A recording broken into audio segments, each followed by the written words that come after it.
الحمد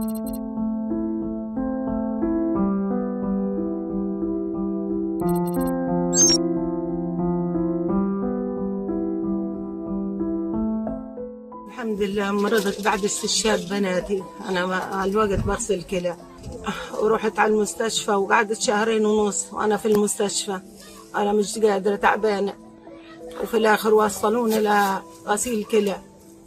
الحمد لله استشهدوا بناتي 3/4 رابع يوم العيد. الحمد لله عيدت عليهم. الحمد لله استشهدوا.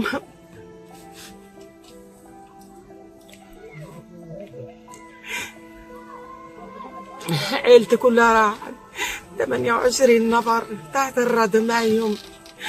الله نفسي يطلعوا ونصلي عليهم وندفنهم ونكرمهم، لحتى الآن مش قادرين نصلهم.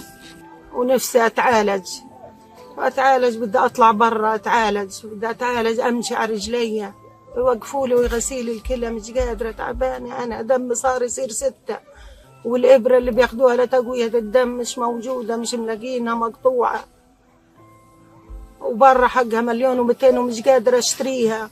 هذا هي معانا كتبها لي الدكتور، والله ما أنا قادرة أشتريها. ما عنديش لا برمي المية ولا المية هذه القربتين نتغسل وبنغسل منهن، بنتوضى منهن، كل بنجلي منهن، كله منهن. ما عنديش حمام. هاي مطبخي، هذا هن المعونين اللي عندي. والله عايشة على وجوه وعلى التكية، يعني وضعي سيء بالمرة للغاية. وضعي الخيمة مرمطة والسقعة كلتنا، ومبارح حالت علي الخيمة لو ما الجيران.